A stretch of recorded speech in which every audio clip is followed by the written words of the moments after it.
बिस्मिल्लाहिर्रहमानिर्रहीम। अस्सलाम वालेकुम। क्रॉस टॉक के साथ मैं हूं जजान डार। आज हम अपने इस प्रोग्राम में तीन इशू पर बात करेंगे। सबसे पहले हम आपको बताते हैं कि आर्मी चीफ ने कौन सी खतून से मुलाकात की है। फिर उसके बाद चीन पाकिस्तान का कैसा दोस्त है। फिर उसके बाद पीटीआई के लिए बुरी खबर क्या है। तो चलते हैं। सबसे पहले हम आपको बताते हैं कि पाकिस्तान के chief of army staff Asim Munir ने आज एएसपी गुलबर्ग शहरयार बानो से मुलाकात की है। उन्होंने उनकी खिदमात को सहराया है, बल्कि उन्होंने कहा कि आप जैसी खतून मुआशरे में एक अहम किरदार अदा कर सकती है। तो इससे पहले हम आपको बताते हैं कि शहरयार बानो को आर्मी चीफ ने क्यों बुलाया। ये तकरीबन वाक़या है 26 फरवरी 2024 को दोपहर 2 बजे एक मियाँ बीवी जोन से हैं इचरा के बाज़ार में एक होटल पर खाना खाने के लिए आते हैं। तो उस खतून ने एक कैलरीग्राफी वाला लिबास पहना होता है। तो वहाँ पर कुछ मुश्तिल अफराद जो से हैं वो उस खतून का लिबास देखकर मचल जाते हैं। तो उन्होंने इल्ज़ाम लगाया कि ये खतून ने जो लिबास पहना हुआ है ये कुरानी आयात इसमें लिखी हुई हैं, जिस पर खतून ने 15 पर कॉल करके वहाँ पर पुलिस को तलब कर लिया। एएसपी जो सी हैं अपनी नफरी के हमरा वहाँ पर पहुँच गई।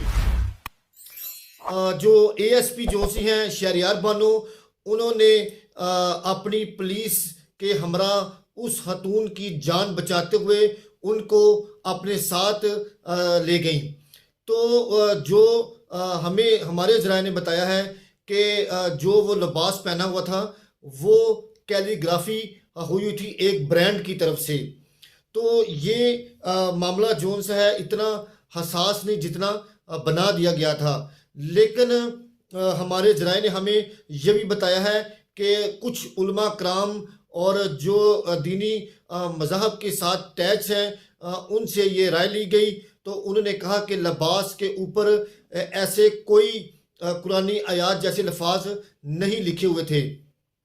फिर उसके बाद जब आर्मी चीफ ने शहरयार बानो से मुलाकात की तो उन्होंने कहा कि आप जैसी खतून पाकिस्तान के मुआशरे के अंदर एक रीढ़ की हड्डी रखती हैं। ये तो बात उन्होंने बिल्कुल ठीक की, क्योंकि औरत का मुआशरे के अंदर जो मकाम है वो बहुत बड़ा है। लेकिन जो हमारे अवाम हैं उनको चाहिए कि वो सबसे पहले तहकीकात करें किसी भी बात की, और हक़ाइक़ को जानते हुए आपके पास बहुत से ऐसे फोरम हैं जहां पर आप जाकर अपनी दरख्वास्त दे सकते हैं, अपना मौक़िफ़ बता सकते हैं। आपने जिस तरह खतून को हरासा किया है ऐसे इंतशार से उस खवातीन की जान जाने का खतरा भी था। लेकिन शहरयार बानो ने एक बड़ा अहम कदम उठाया। उन्होंने उस खतून को उस हजूम से बचाकर अपने साथ ले गई। तो आर्मी चीफ साहब की तरफ से उनको कुछ अजाज़ से नवाजा भी गया है। लेकिन हमारे ज़राए ने हमें ये भी बताया है कि जो एएसपी शहरयार बानो हैं वो पुलिस में एक बड़ा अहम रोल रखती हैं, और उनका देखा जाए तो उनका जो रैंक है वो अपनी पूरी ईमानदारी से अपने बुरेकार जो काम है उनको देखते हुए उन्होंने इस खतून को बचाया है। फिर हम आपको आगे बताते हैं कि अगर वहाँ पर इस खतून को ना बचाया जाता तो मुल्क के अंदर जो सा था एक खौफ की फसा पैदा हो जानी थी, क्योंकि मजहबी जो हमारे लोग हैं वो उनको चाहिए कि वो बिद्दत और दूसरी ऐसी किसी भी तहफ़्फ़ुज़ात उनको हो तो वो अपने एक फोरम को इस्तेमाल कर सकते हैं। तो आर्मी चीफ ने ये बड़ा एक अहम कदम उठाया है। उन्होंने शहरयार बानो को सही मानों में कौम का हीरो करार दिया है, और ऐसे हीरो हमारे माथे का जुमर होते हैं। तो अब आगे चलते हैं। चीन ने पाकिस्तान का एक दोस्त होने का किरदार वाकई वो हल कर दिया है। जैसा कि आपको पता है, चीन हमेशा हमारी हर मुश्किल में हमारे साथ खड़ा रहा है, सीसा पलाई दीवार की तरह।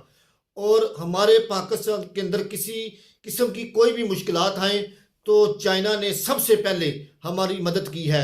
तो चाइना आगे भी हमारी मदद के लिए हुआ है। तो अब चलते हैं कि चाइना ने पाकिस्तान को $2 अरब का कर्जा रोल ओवर कर दिया है। आपको पता है कि पाकिस्तान ने चीन को ये कर्जा इस साल मार्च में अदा करना था, लेकिन पाकिस्तान ने गुज़श्ता साल रो अवल पर लिए कर्जे पर सूद की मद में $26.6 अरब उनको अदा कर दिए गए हैं। अब पाकिस्तान ने यह कर्जा जो है चीन, सऊदी अरब और अरब अमारात से ले रखे हैं, क्योंकि पाकिस्तान के ऊपर इस वक्त मुआशी तौर पर मुश्किल वक्त ज़रूर है, लेकिन जो ही नई हुकूमत मुंतब होगी, जब वो अपना चार्ज संभाल लेगी नई हुकूमत, तो पाकिस्तान के अंदर मुआशी हालात बेहतर होना शुरू हो जाएंगे, क्योंकि हम पाकिस्तान के अंदर बेहतरी की तरफ जाने लग पड़े हैं। इंशाल्लाह पाकिस्तान में जो ये कर्जे लिए हैं वो आइंदा आने वाले चंद महीनों में उनको अदा कर दिया जाएगा। फिर उसके बाद अब आगे हैं पीटीआई जो सी है, उसके लिए क्या बुरी खबर है। पीटीआई ने आईएमएफ को खत लिख दिया है। हमने आज से कुछ दिन पहले ये खबर दी थी कि जेल से इमरान खान जो से हैं वो आईएमएफ को खत लिख रहे हैं। खत में इमरान खान ने बड़ी सख्त किस्म की शराइत रखी हैं। उन्होंने आईएमएफ को लिखा है कि अगर आप पाकिस्तान को कर्जा देते हैं तो इससे पाकिस्तान मज़ीद कमज़ोर होगा और पाकिस्तान की वाम के ऊपर मज़ीद बोझ बढ़ जाएगा। लेकिन जो इमरान खान की टीम की तरफ से एक आईएमएफ को ईमेल भी की गई थी, लेकिन आईएमएफ ने उस ईमेल का कोई जवाब नहीं दिया। आईएमएफ ने कुछ दिन पहले जो उनकी सरबराह है नीचे, उन्होंने एक प्रेस कॉन्फ्रेंस की। उन्होंने कहा कि इमरान खान का हमारे साथ उनके हद का या उनके किसी भी ईमेल का हम कोई जवाब नहीं देंगे, क्योंकि उन्होंने कहा कि पाकिस्तान की जो भी नई हुकूमत आएगी हम उनके साथ काम करेंगे और हम पाकिस्तान के लोगों की मदद करना चाहते हैं। फिर उसके बाद इमरान खान की तरफ से जो उन्होंने उनको लिखा, उन्होंने कहा कि हमारा ये जो खत लिखना है वो ऑडिट के तौर पर किया जाए कि धांधली हमारे मुल्क में हुई है उसका ऑडिट कराया जाए और जो 30 सीटें हैं वो हमें वापस दी जाएं। और उसके बाद उन्होंने ये भी कहा है आईएमएफ को कि वो पाकिस्तान को कर्जा देने से पहले ये सोचें कि क्या पाकिस्तान में इंतखाबात शफाफ हुए हैं कि नहीं। उन्होंने खत के आखिर में ये भी लिखा है कि अमेरिका, बरतानिया और यूरोपीय यूनियन समेत कई ममालिक ने धांधली के खिलाफ जो से तहकीकात का हुक्म दिया है, लेकिन हमारे ज़राए के मुताबिक इस हद की कोई अहमियत नहीं होगी, क्योंकि अब पाकिस्तान को आगे बढ़ना है, पाकिस्तान को आगे फैलना फूलना है। और आईएमएफ की टीम जो सी है वो अगले चंद माह में पाकिस्तान में आएगी और पाकिस्तान में नए कर्जों के लिए जो सी है नई सूरत में काम करती नजर आएगी। फिर उसके बाद सुन्नी इत्तेहाद की तरफ से ये भी बताया गया है कि सुन्नी इत्तेहाद की तरफ से इलेक्शन कमीशन को महसूस नशिस्तों के लिए सुन्नी तहरीर ने कोई खत नहीं लिखा। पीटीआई की तरफ से ये कहा गया है कि हमने सुन्नी इत्तेहाद की तरफ से ये दरखास्त जमा करा दी गई है और इसका केस जो है सुप्रीम कोर्ट में भी चल रहा है, लेकिन हमें जो बताया गया है तरीके इंसाफ की कोई अभी तक दाल नहीं गलने वाली। तरीके इंसाफ के लिए ये साल मुश्किल का हो सकता है। तरीके इंसाफ को कोई रिलीफ नहीं दिया जा रहा। ये बात आपको वाजिया बता दी जा रही है, 9 मई अभी तक नहीं भूली गई। और ये भी बात एक वाजिया बता दें हम आपको, पाकिस्तान आर्मी के जो दुश्मन है वो पाकिस्तान के दुश्मन है।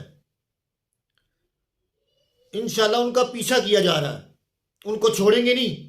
2 भगोड़े बाहर बैठे हुए हैं। ये बात हम इंशाल्लाह आगे आपको चल के बताएंगे। लेकिन तरीके इंसाफ को इस वक्त मुश्किल हालात में पाकिस्तान का सोचना होगा। पाकिस्तान की नई जो हुकूमत बन रही है उनके साथ काम करना होगा। अगर आप नहीं काम करेंगे तो आपकी हुकूमत नहीं आएगी।